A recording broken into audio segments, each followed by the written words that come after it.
ರೆಕಾರ್ಡ್ಗಳೆಲ್ಲ ಉಡೇಸ್ ಮಾಡೋಕೆ ಮಾರ್ಟಿನ್ ಆಗಮನ. Action prince ವಿಐಪಿಸ್ Dasara ಹಬ್ಬ ಶುರುವಾಗೇ ಬಿಡ್ತು.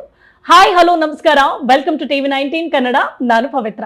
ಚಿತ್ರರಂಗದಲ್ಲಿ ದೊಡ್ಡ ಸ್ಟಾರ್ಗಳ ಸಿನಿಮಾ ಬರ್ತಾನೆ ಇಲ್ಲ ಅನ್ನೋ ಕಂಪ್ಲೇಂಟ್ ಒಂದ್ ಕಡೆ, ಇನ್ನೊಂದ್ ಕಡೆ ಎಂಥ ಸಿನಿಮಾ ಮಾಡಿದ್ರು ಜನ ಥಿಯೇಟರ್ಗೆ ಬರ್ತಿಲ್ಲ ಅನ್ನೋ ಕಂಪ್ಲೇಂಟ್. ಹೀಗಿರುವಾಗ ಆಕ್ಷನ್ ಪ್ರಿನ್ಸ್ ಧ್ರುವ ಸರ್ಜಾ ಅಭಿನಯದ ಮಾರ್ಟಿನ್ ಸಿನಿಮಾ ಇದೇ ಅಕ್ಟೋಬರ್ 11ಕ್ಕೆ ರಿಲೀಸ್ ಆಗ್ತಾ ಇದೆ ಅಂತ Martin team announce ಮಾಡಿದ್ದಾಯ್ತು. Dhruva Sarja ಅವ್ರು ಮಾತಾಡಿ, ಈವರೆಗೂ ನನ್ನೆಲ್ಲಾ ಸಿನಿಮಾಗಳನ್ನ ಎಷ್ಟು ಪ್ರೀತಿಯಿಂದ ಶ್ರದ್ಧೆಯಿಂದ ಮಾಡಿದೀನೋ ಅದೇ ರೀತಿಯಾಗಿ ಪ್ರೀತಿ ಶ್ರದ್ಧೆಯಿಂದ ಈ ಸಿನಿಮಾನು ಮಾಡಿದ್ದೀನಿ, ಮಾರ್ಟಿನ್ ಸಿನಿಮಾನ.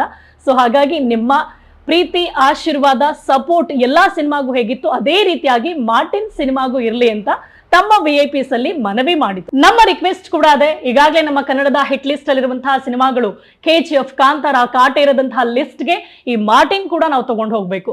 ಇದು ಪ್ಯಾನ್ ಇಂಡಿಯಾ ಸಿನಿಮಾ, ಆದ್ರೆ ಪ್ಯಾನ್ ವರ್ಲ್ಡ್ ಲೆವೆಲ್ಗೆ